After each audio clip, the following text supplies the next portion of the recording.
Coming to you live from Studio 6 in Seattle, keeping you up to date on technology while enjoying a little whiskey on the side. With leading edge topics, along with special co-hosts to navigate technology in a segmented, stylized radio program. The information that's going to make you go, Now sit back, raise a glass, and welcome to TechTime Radio with your host, Nathan Mumm. Technology news of the week. I'm Nathan Mumm, and today we are talking about Bad Big Brother. We got a new segment called Gamer Time, and a new other segment called What I Found on the Web. And of course, we're going to end our day with the pick of the day. Today's episode is called Bad Apples. I'm here with co-host Mike Gorday. We also always make sure we have our whiskey reviews, and we have our Whiskey Smiths rating system that we have for all of our alcohol. Yeah. So we make sure that we are enjoying it, and we've got a lot of criterias to make sure that when we make a pick, why we make a pick is a certain way. We have that. And then I think we also just, if we really like a taste, I think we kind of just pick it that way too. It's that that makes you go, Yeah, it works right. It works right with your intro. We're gonna have 30 mms. Okay, so let's take a look at our whiskey brands that we have today. So we have the all-known Jim Beam Kentucky Straight Bourbon Whiskey. My default. Is this your default normally? That's the one I get when I feel like drinking stuff. Okay, so you gotta be impartial. So maybe we can find a better taste. Maybe this will have a better taste. I'm for open. You. What's that? I'm open. Oh, you're open. Okay, all right. We have the Pendleton, and this is a blended Canadian whiskey, and it has. Oh man, it's only got 40% proof, so it's gonna be pretty light. But you know what? You don't always have to have. That doesn't come from Utah, alcohol. does it? No. And last but not least, we have, and people say that this is great stuff. I have no idea. I've never tried it, but I purchased a bottle of Costco Kirkland brands. Don't you laugh. Because if we did a blind taste test. Costco bourbon. The Costco bourbon. So we're going to have a chance to see how Costco that knocks off however they do their bourbon and see how it tastes. So I am very interested in this because I have tasted all three previously. And I was not really a big fan of two of these, but we'll see if my taste changes. So... And if it doesn't, well, then I'll pick my winner, and I already know who I'm going to pick now. But hopefully it'll change. And then I don't know. Costco bourbon may be the way to go based on price. Well, you can get more of it for the price, right? But you know what? When you have a little cap top that you don't have anything taken care of, there's a big difference between screw tops, cork tops, and plastic tops. That's how my expertise. My expertise of whiskey. Besides the taste, is if it's a nice. So right here, our Canadian whiskey's going to win because they have a cork top. But no. All right. Okay. I'll keep that in mind. I don't see that on the sheet though. You don't see that on the sheet. No, I don't see cork top anywhere. Oh, cork top. Hang on here. Does it say anything about color, sediment? Finished grain, barrel, age, whiskey, fruit. No, it's not on there. Yeah, no cork top. Well, that's a little Nathan nugget that you can put in your area that you know. Nathan's whiskey wisdom. There you go. All right. You're the lie to me expert. That's what I call. You know all about psychology and technology, and so you're my go-to guy when I need to ask a psychology question, or if I'm feeling down in the dumps and I just need to sit on a couch, you can just tell me how good my life is or isn't. But I call you the lie to me expert, and here's a clip from the Lie to Me show, and it reminds me a little bit about you. Oh, good. Yeah. Don't these micro-expressions vary depending on the person? Let's leave this up and we'll go to the Kato Kalin footage from the OJ trial. Mr. Kalin, you got a lot of money for your appearance on Current Affair, didn't you? Yeah. Scorn. Huge scorn. Shame, and shame. Contempt. These expressions are universal. Emotion looks the same whether you're a suburban housewife or a suicide bomber. The truth is written on all our faces. Yeah, he drills really quickly in his questions, right? He doesn't stop. He keeps on going. All right. So, Mike, tell us, for people that are just joining, a little bit about yourself and your history and background. I call myself a human solutions consultant. It's just a fancy title. I coach a bit. I'm also a... Do you coach like basketball or baseball? No, just, psychology, personal development, things like that. I bring in a lot of different aspects. I have a master's degree in forensic psychology, which is one of the things that I love that. You like. I do. That is amazing. I also have done a lot of work studying Paul Ekman's work, which is the basis of Lie to Me. Okay. I've been a martial artist for many, many years. Not so much anymore, but I have a lot of martial arts knowledge. So I bring that all into human behavior consulting. Okay, great. Well, glad to be joining the show. Yeah, thanks. I really like this. It's fun. Okay, before you start our first segment, we always start with our little whiskey. So again, as a guest, I'll let you choose which whiskeys you'd like to start with first. Well, we'll just go with my standard. We'll start with good old Brother Bean. Jim Beam, okay. Yep. Whoa. Okay, there's a kick. You mean you don't have the Waze app? Didn't you go home and immediately install the Waze app so you could click on your emojis? Yeah, I want to broadcast all my emojis to everybody while I'm trying not to drive drunk. Oh, if you missed last week's episode, you have to go back to it. We had some great topics that we talked about. So people are like, what are these people talking about? Is it a technology show? Technology. Yes, it is. And so our first segment we like to call Bad Big Brother. Bad Big Brother. Welcome to the segment we call Bad Big Brother. Today we're talking about DNA deletion and reshuffling of the CRISPR gene editing in human embryos regarding chromosome mayhem. So I have a friend of mine. He worked in technology, and he told me all about it. We had literally a 1 hour Microsoft Teams meeting. Okay. So it's a plug for Teams instead of Zoom. The first plug for Microsoft. And he told me all about this. And we started talking about this, and this was exciting. So I'm going to have him as a guest. I told him I'm going to have him as a guest to actually explain a lot of this type of stuff. Okay, yeah. It'll be great to do it. But he lives down in Arizona, so he's going to have to be one of those interview call-in type of deals. Whereabouts? I don't know. But I do know that he has a pool. This is what I know. Everybody in Arizona He's has got a pool. And you know what? I kept on telling him, if you build a pool, you need to have a mermaid man, a merman in the pool. And his wife vetoed me, so I told him I'm never coming down there and visiting them because they don't have a merman in the pool. So, James, as you're listening to this episode, that's the reason why we haven't visited yet. No. Okay. No. Continuing on, talking about the CRISPR gene editing in human embryos.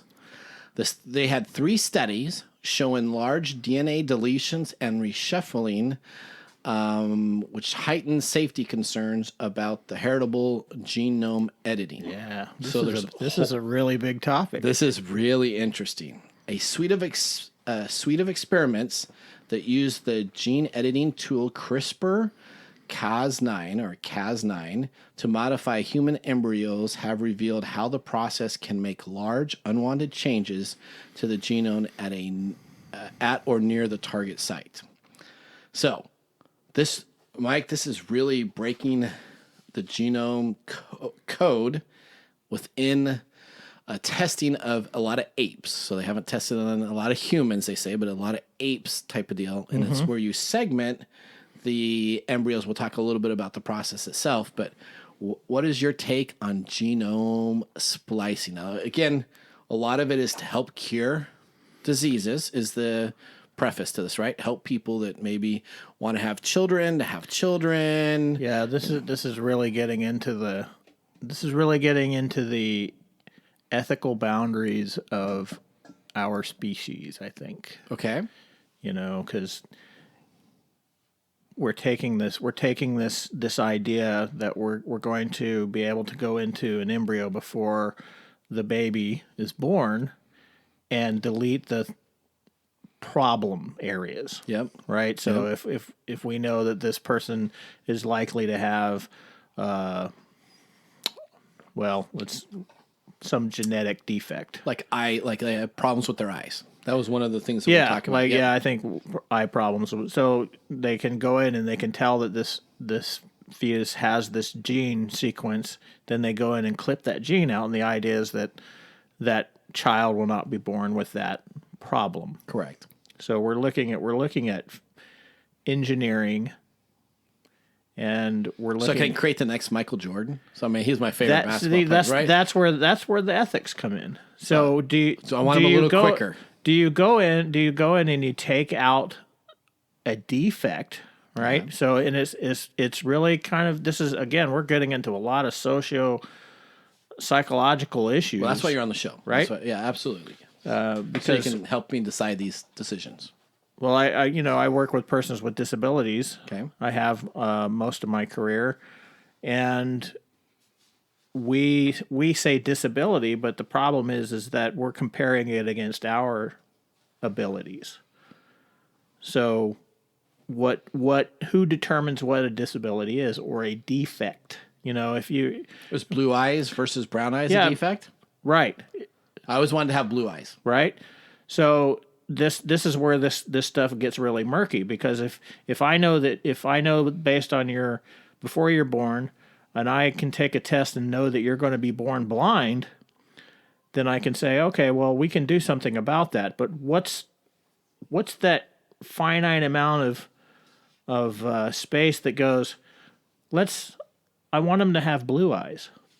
Yeah. I want them to be able to see, but can you make them with blue eyes? Yeah, we could tweak it a little bit here, So this gets down into real deep ethical, philosophical, social.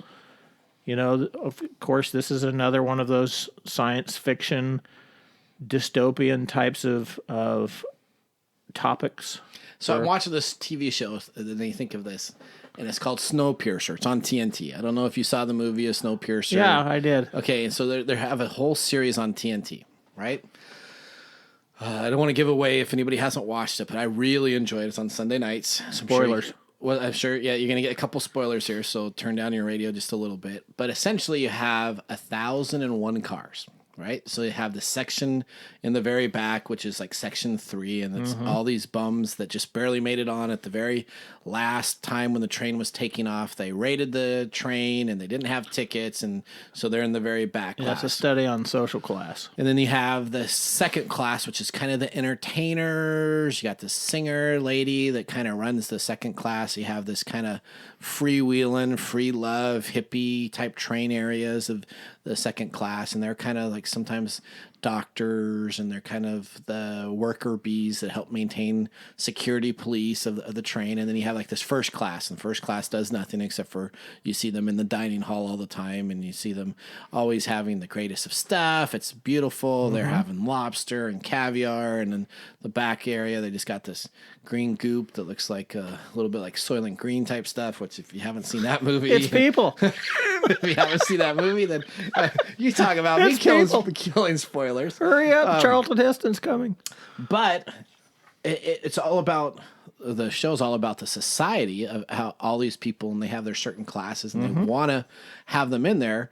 Talking about CRISPR, I can see this absolutely being used at, and I don't mean to be mean about this, but at the real high class, right? So if I'm having a kid and I have all the money available to me in the world, and I'm not middle class or low income class, that's where the real ethics come into this. Yeah, it's not so much whether we can do it or not, it's whether we should.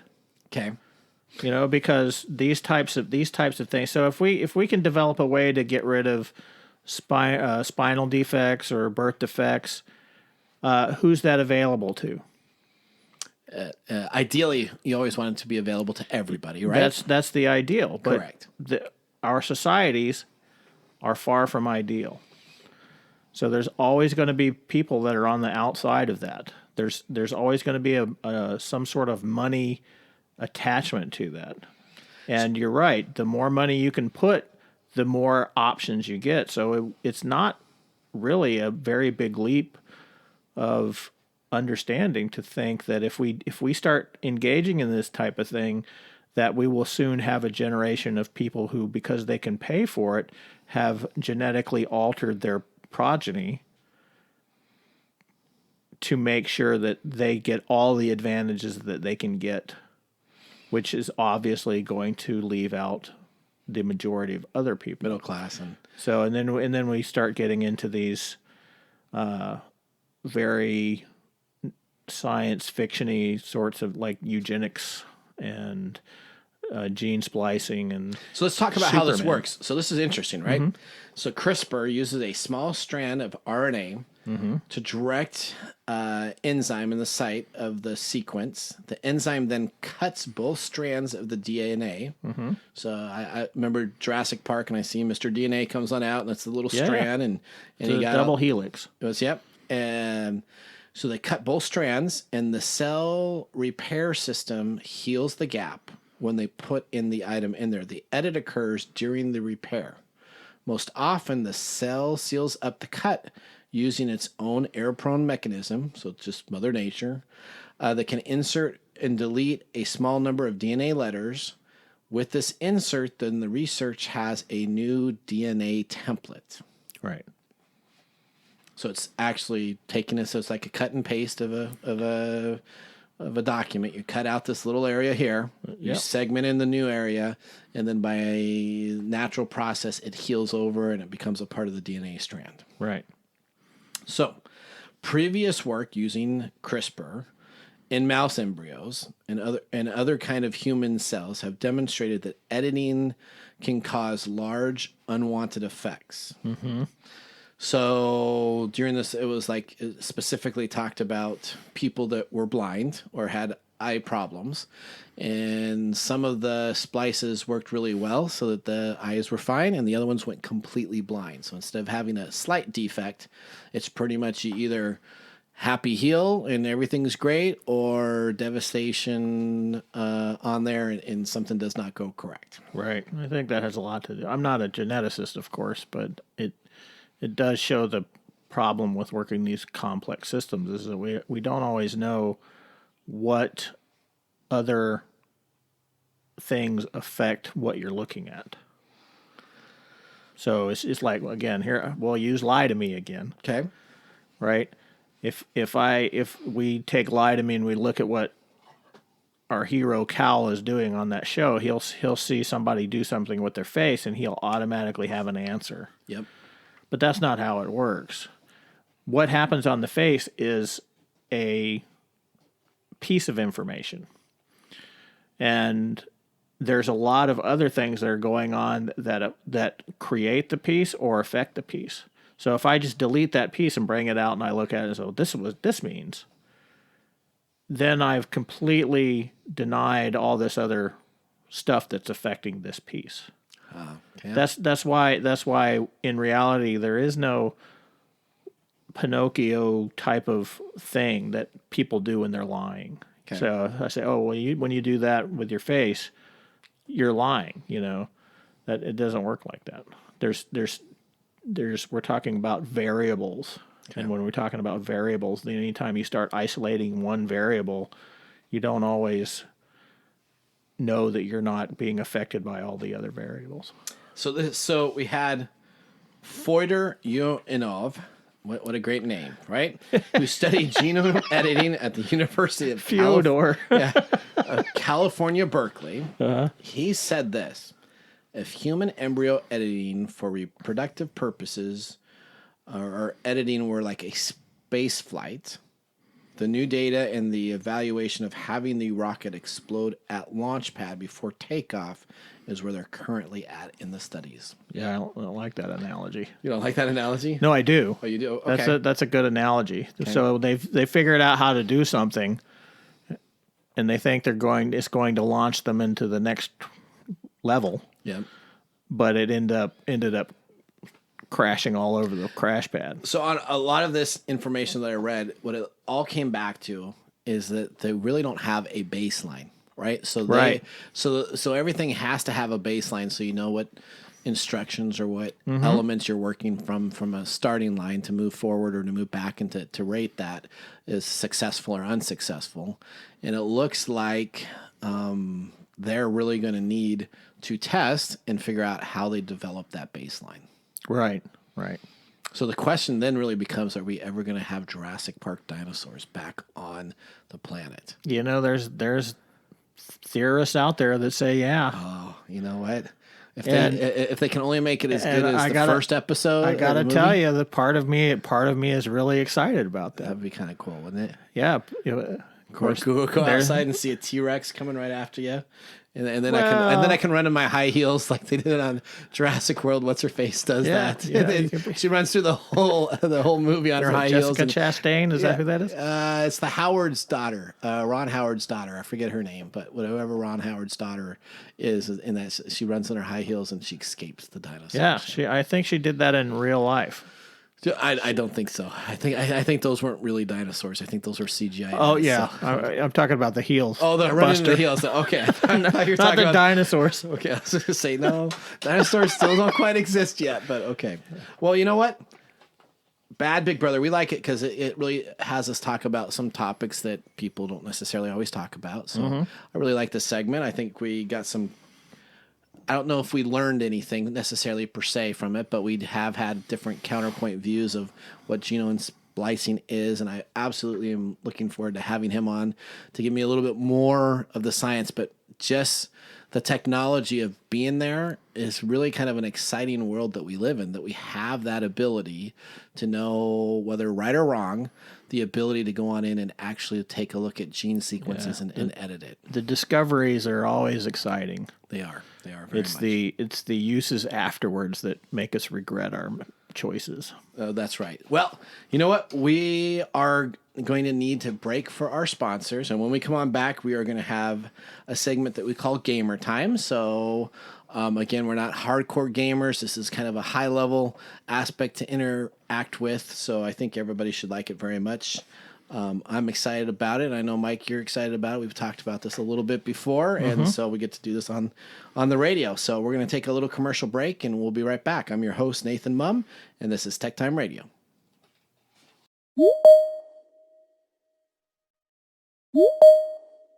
We are running our COVID-19 technology response on Teams. Teams has given us the possibility to continue to innovate. I can bring them in. I can actually share my screen and show the x-rays. We're living on Teams. It's as simple as that.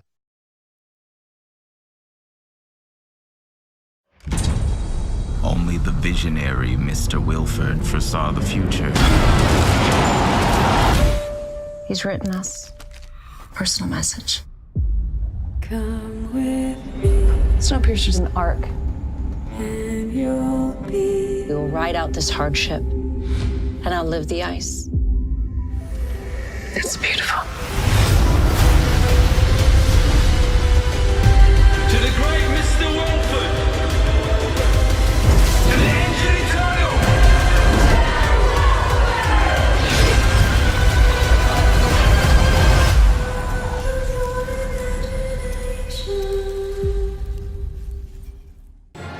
Welcome back to the show. We're excited to have you guys joining us, and along with that, we are going to continue to our next segment, which is Gamer Time. But before we do that, we have to have a little whiskey tasting. Mike, you are understanding how this program works pretty well now, aren't you? Yeah. All right, so we got the... Everybody's going to think I'm a lush. I don't actually drink. You don't actually... You say that every show, but you know what? I think... We're going to build up that liver immune system. Oh, that's horrible. All right, we have the Pendleton that we have here, which is a Canadian whiskey, or we can go right for the Costco Kirkland Special. What would you like to do? Let's go with the Kirkland. Okay, let's do that. I'm a little excited to taste Costco bourbon. Let's take a look at Costco bourbon. Oh, it smells like Jim Beam. It smells like somebody else's. Smells like bourbon. Like somebody else's recipe that they knocked off. Actually, that's it's not bad. That's the problem. That's pretty tasty. I know. See, that it's got bite too. I know. See, what's going to happen is All those knockoff companies do a good job of what they do, and then it tastes really, really, really well. Mm-hmm. Yeah. Have you ever? The best place to buy whiskey now, I found out, is Trader Joe's. You ever been to Trader Joe's? I have. Love that store. And they have all these different whiskeys. That is the whiskey outlet for the TechTime Radio on production company. That's where we go to get some of our whiskeys. Yes. Trader Joe's. Trader Joe's I will whiskeys. never pass by a Trader Joe's again and not think whiskey. That's right. That's exactly what they're hoping. Okay, so we're moving on to our next segment we call Gamer Time.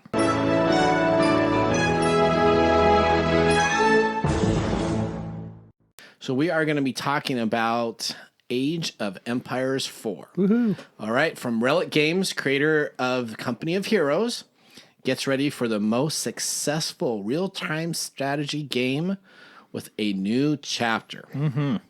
Now, I am a huge Age of Empires fan, and Yes, you know you that. are. Yes, you are. You know that. We get together sometimes. Many of times we've gotten together and we play a little Age of Empires through Steam, and my boys come on over, and I have a 25-year-old and a 21-year-old boy, and we will play Age of Empires on a nice Sunday afternoon for a good 2 or 3 hours. Mm-hmm. So playing a lot of the Age of Empires 2 Definitive Edition.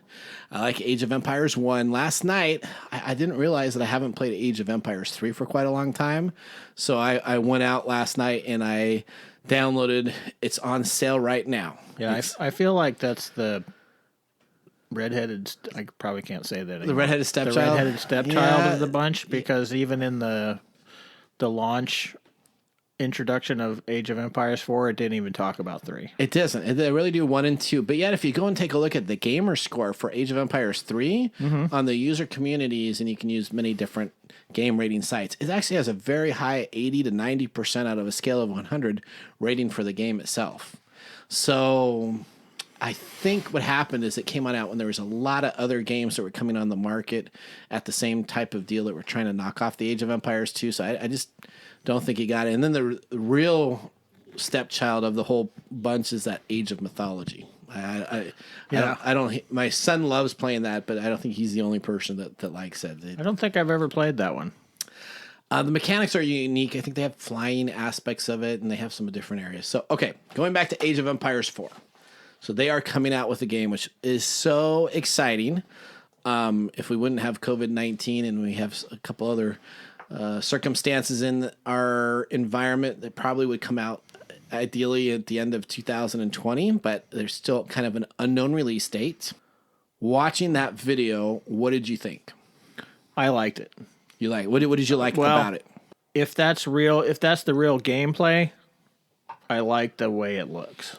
So it comes into a big castle type deal. Castle on the hill, and you see the township below it, and people moving around, and I like the 3D aspect of it. Oh, see, okay. So there's a big debate on that, on if you like the 2D dimensional classic Age of Empires 2, or if you like kind of the new 3D where you can kind of zoom the camera around. So you like the new 3D aspect? I do. I don't know if I don't know if what I'm seeing is just a theatrical release or actual gameplay. I think they said it was actual in-game shots, so I would assume that hopefully that's the actual gameplay itself. Yeah, so that's kind of exciting for me. I like the way it looks. It's not the takeaway from the old game.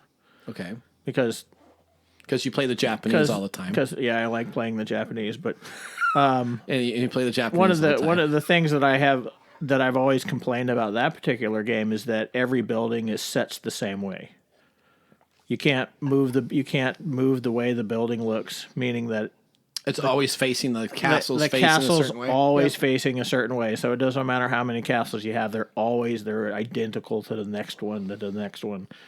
So I'm just being whiny. Okay, but that's one of the things that used to just bother me about it, because I couldn't turn the facings of the buildings to make little roads or streets or junk like that. Okay, but then again, so that looks like the new version 4 that they're coming out with actually has. It looks like it does have that ability to spin the way that they had those items that you could put there. Yeah, it looks like it, which would be cool. But you can tell one of the things that I like. So you're going to spend all the time building the unit, and I'm just going to be coming over there and just shooting my arrows. Yeah, that's one of the problems we have when I play, because I like designing my little area, and it's always very cool. I'm very into the economics of it and doing the building part of it, and you guys are all running around destroying everybody right off the bat. So it's a little different for me. I'm in the 40 to 50-year-old demographic, right? Mm-hmm. So I'm in that demographic, and they're saying that aged.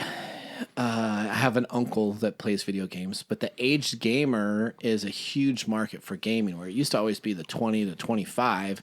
Now we're turning 40 and 50s, and I'm still going to be playing video games and arcade games and these computer games that are being built. So I'm a specific actual target now for these type of games. I don't see why not. I mean, we're the generation that ushered in all this stuff. I worked on a 286 Trash 80, which is I remember those. I had Pong. You had Pong, yeah. I had and Pac-Man and Miss Pac-Man, Atari 2600, and we would go down to the bowling alley in Marysville, and we would play Super Mario Brothers, where they had the glitch where you could go to World 5 something or 6 something, and you can get the unlimited lives on the turtle that you would have on the screen, and it goes 1 up, 2 up, 2 up, and we'd play there for hours with a little music on the jukebox. Yeah, that was we ushered in an area, and now it's just amazing. Yeah. If I had the forethought of what is going on now with that whole gaming industry, with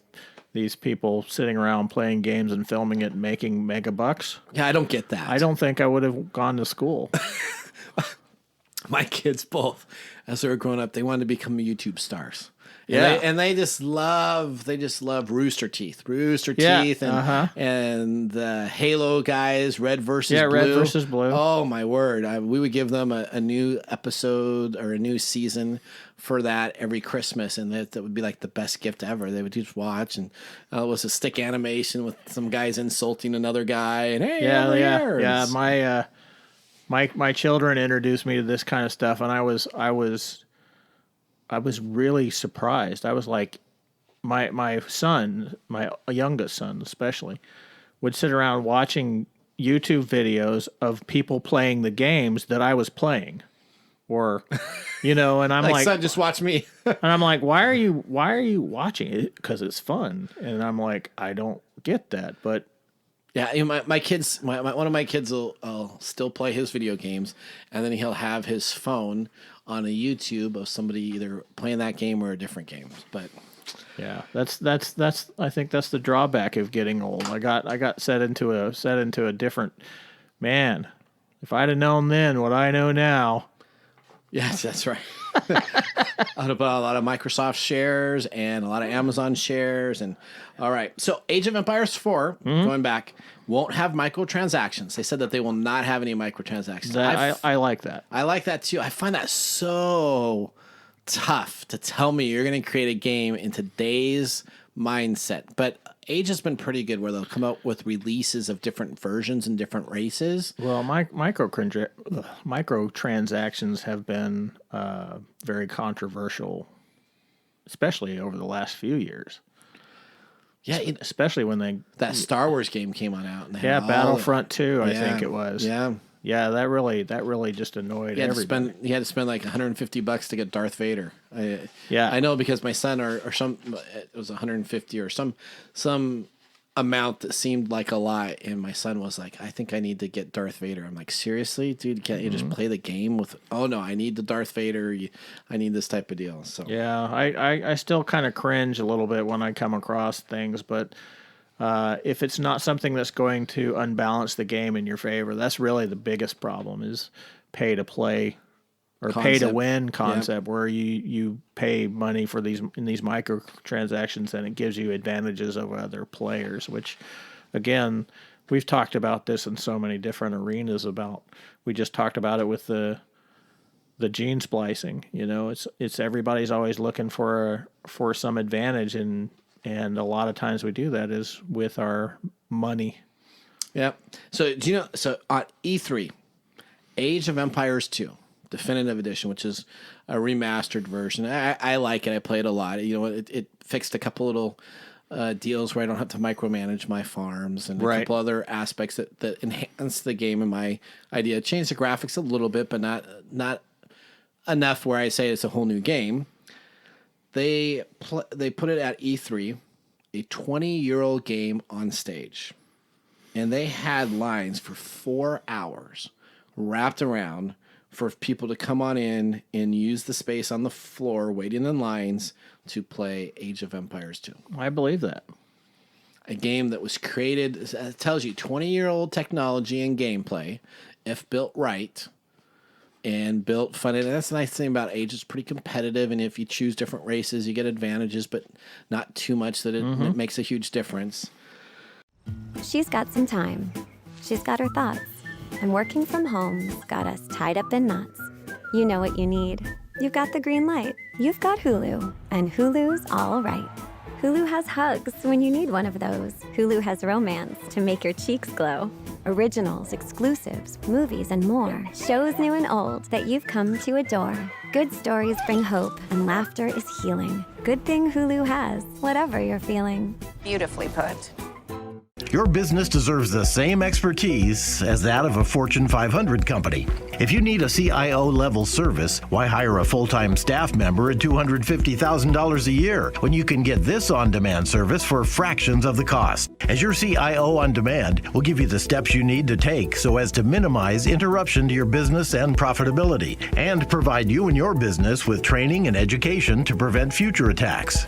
To get an efficiency review for your business today, contact us at www.ee-services.com. Welcome back to Tech Time Radio. I'm your host, Nathan Mumm, and we had a great gamer session there talking about Age of Empires. And now as we move on, we have our third and final whiskey tasting before we move to pick of the day. So our last whiskey we had was that Kirkland Costco brand whiskey, and now we have the Canadian Cork Top. Cork Top, so that means it's going to be good.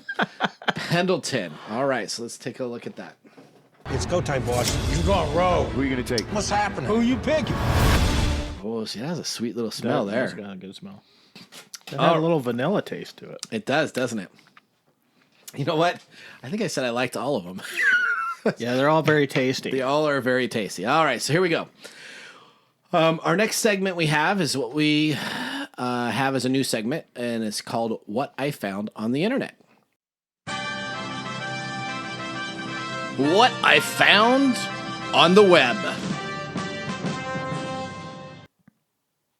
What did you find on the internet? Well, I'm glad that you asked, Mike. What we found on the internet is a story that I think, with all the controversy going around with cops, just adds another controversy / legal system controversy. And it is it legal for cops to force you to unlock your cell phone? And there's some interesting laws that have been pre-established in the United States. One is called the safe law. Mm-hmm. So like if you have a safe, if I force you to open a safe, is it legal? Is it not legal? And some of those attributes specifically relate to cell phones also. So does this have anything to do with search and seizure? It does. A little bit to do with that also, and a little bit about incrimination. Right. That you can't incriminate yourself. So your Fifth Amendment rights. Yep. So here it is. Indiana's Supreme Court has ruled that the Fifth Amendment allows a woman accused of stalking to refuse to unlock her iPhone. Right. The court held that the Fifth Amendment rule against self-incrimination protected Caitlin C.O. from giving the police access to potential incriminating data on her phone. Yep. The courts are divided on this, however, that applies to the Fifth Amendment in this case. Earlier this year, a Philadelphia man was released from jail after 4 years of being held in contempt in connection with a child pornography case. A federal appeals court rejected his argument that the Fifth Amendment gave him the right to refuse to unlock hard drives found in his possession. So he had hard drives. A Vermont federal court reached the same conclusion in 2009, as did a Colorado federal court in 2012. So, the main point going through this is if the government cannot show that the suspect knows the combination, then all courts agree that forcing a suspect to try to open your phone would be unconstitutional. So let's talk about that. So I have my cell phone, right? I'm sure it's got personal information. Highly doubt anything to incriminate me other than... all your TikTok videos. All my TikTok videos. Yeah, nothing on the TikTok videos worth of interest. And a lot of geeky, nerdy 1980 game reviews of Sierra Online and stuff that have probably no interest to anybody other than myself and 2 or 3 other people in the world. But very incriminating. Yeah, very incriminating. So... my wife has my password to my phone. I leave my phone laying around all the time. I don't have really that cooler and interesting life on the internet of information that's available there. But let's talk about that. So the current court system says that if I don't know the combination of my phone, then I don't have to unlock it. Does that, on a psychology aspect of that, does that make sense? That's a really interesting thing. Okay. Right? How would I forget? Let's say that I had a passcode, my phone got taken, the cop asks me to open it, and I say I don't remember the password. Well, that can be true. I mean, I do that because I have biometrics on my phone. Okay. And if it needs to be reset, it asks me for a passcode, and if I haven't used that passcode in a long time, I'm in trouble. Like, that happens with my work phone. Okay. Because it always wants me to put in the password in order to use the Face ID, which doesn't make any sense to me, because if I'm already having to type in the passcode, why do I need the Face ID? But there have been a couple of times when I first got the phone that I couldn't remember what the password was. So that is a valid point. Okay. Right? Everything's so used to, everything has their biometric and whatever other passcode definitions. So not remembering is valid. Okay. Now, here's where that, again, gets funny, because all I have to say, well, I don't remember it. Yeah. And then, they just saw me unlock it 2-3 minutes ago, right? So you go on in, and when you're in that holding cell there, and you make sure, well, I don't know, because I haven't been arrested, but you're probably, they take your cell phone away when you go into the holding cell area. So you can't use it. Okay, so I don't know. If a cop pulls you on over and you say you don't know the password, then I guess they have to come up with evidence that says that you do know that password, right? Yeah, and they really can't prove it. You can't prove that somebody hasn't forgotten their password. If you come up to me and tell me, if you're an authority figure or somebody who is threatening me or anything like that, you come up and you intimidate me, I may not remember, just based on the amount of anxiety and fear that I might be feeling right then. Okay. Because one of the problems that we have is when we enter an emergency state, our survival brains kick in, we start to lose executive functioning. And part of that is some memory-based things like combinations or whatever. And we start resorting to more basic processes. Okay. You're right. You're familiar. You're familiar with fight or flight. Fight or flight. Yep. Right. So I'm not too good on that test. When something happens, I sometimes flight a lot more than I fight. So that is a survival instinct. When our instincts kick in, it takes away our executive functioning resides in the front part of our heads and our brains here, and the emotional parts reside deeper in the brain. Okay. So when our emotional sides kick in, especially the survival mechanisms, it really takes away the ability for that front part of that brain to act. When we were talking about the Waze stuff last week, was that last week? Yep. Or was it 2 weeks ago? It was last week. Last week, okay. We're talking about the Waze stuff, and I was making some joke about people who are really pissed off. They're going to take time out of their day to put that on their Waze, their emoji. That's not really going to happen. Okay. It's going to be, again, I'll be the people like me that just want to pretend like I'm mad the whole time I'm driving. Right? Yeah. Yeah. So it sort of offers a non-reflection. So here's an interesting point.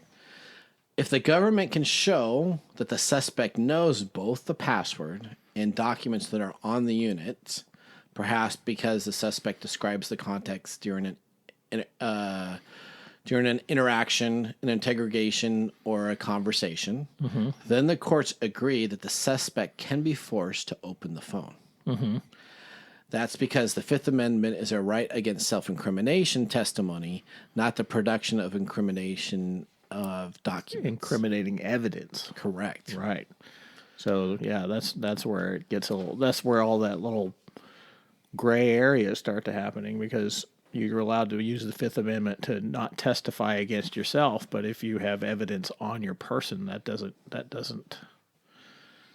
So your cell phone is just this most powerful, unique device that they still, essentially what's happening here is they haven't really changed the laws in quite a long time, specifically relating to personal identifiable devices or cell phones within itself. So some of these laws go back to safe cracking and some of these old information that you have, that if you have a safe, the government can't force you to open it if it's going to incriminate you. But if there's documents in there that will have a part of discovery for you to be incarcerated or in trouble, then they have the ability to open up and find those documents.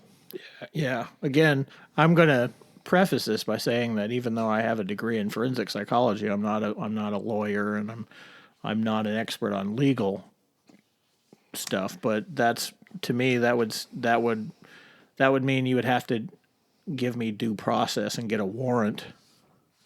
So that's the next thing that they talk about here, is that it would be legal if a cop goes and receives a warrant to then take a look at the information on your cell phone. Right. Then all of your incrimination, your Fifth Amendment rights are thrown out of the window, and you would have to be able to unlock that device or use tools to unlock that device and find discovery within that.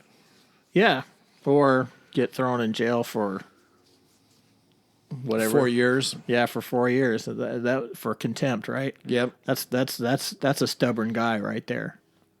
Or it could be a smart individual that he had stuff on there that would have put him away for 30 to 40 years, and 4 years all of a sudden seems like a vacation sentence compared to either way. That's some conviction right there. That is. Oh, well, that's great. Well, that ends our third segment here. We're going to take a short commercial break, and we'll be right back.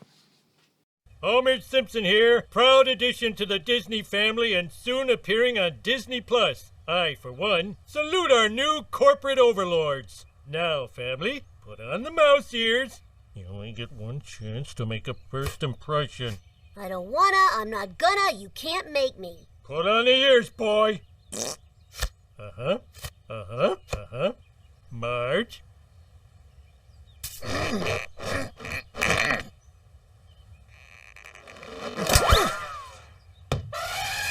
What's up? This is a great honor. Take it, Maggie.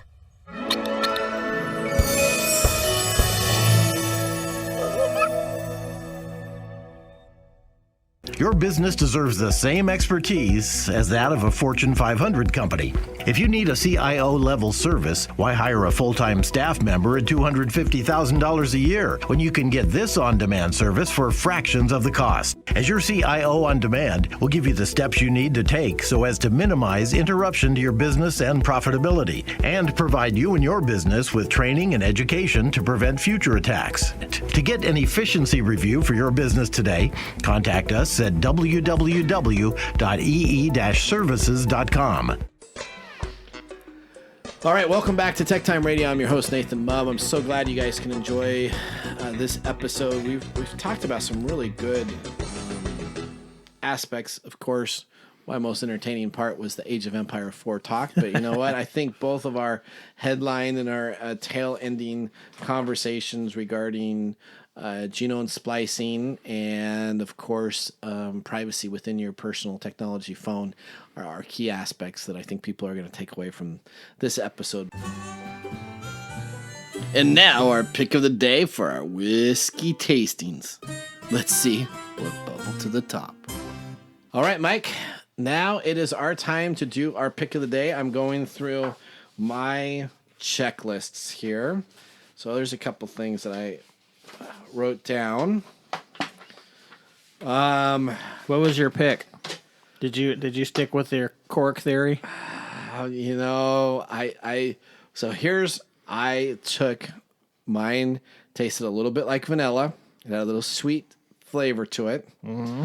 It had a kind of an earthy, nutty type taste instead of a dry wood or dry leaves or anything like that. It was a little bit more on the sweet side. Mm-hmm. The proof on it was a little bit less, right? So it was a little bit not as big of a kick. And I'm going to go with my Pendleton for the Canadian whiskey. I found that to be my favorite of the day. Yeah, I'm going to go with Pendleton. Oh, so you're going the same one also? Yes. So we have a declared winner for the week. It was very tasty. I enjoyed the immediate vanilla taste, and then it was quickly replaced by the wood smoky taste that followed. Yeah, I would absolutely agree with you. So that, again, for everybody at home, is the Pendleton Buck Series blended Canadian whiskey. It's the Hood River Distillery has this available. So absolutely our pick of the week. It's been a great show again, Mike. I hope you enjoyed doing all of our segments that we have. I know that we talked about having you back for the next couple weeks, so appreciate very much the time that you have to come on over and make this a priority of filming, and I'm sure all of our guests enjoy that also. Oh, well, thank you very much. It's been great. I have thoroughly enjoyed this whole atmosphere. All right. Well, everybody have a great day. We will say goodbye to you, and thank you. Have a great day. Join us next week when we bring back Mike Gorday to co-host with us, talking technology, and of course, having a little whiskey. As we leave now, remember, mum's the word. If you like our show and want to listen and learn more, please check us out at TechTimeRadio.com or visit us on YouTube to see the show in action. You can also find us in your favorite podcast service. Just look for Tech Time Radio with your host, Nathan Mumm.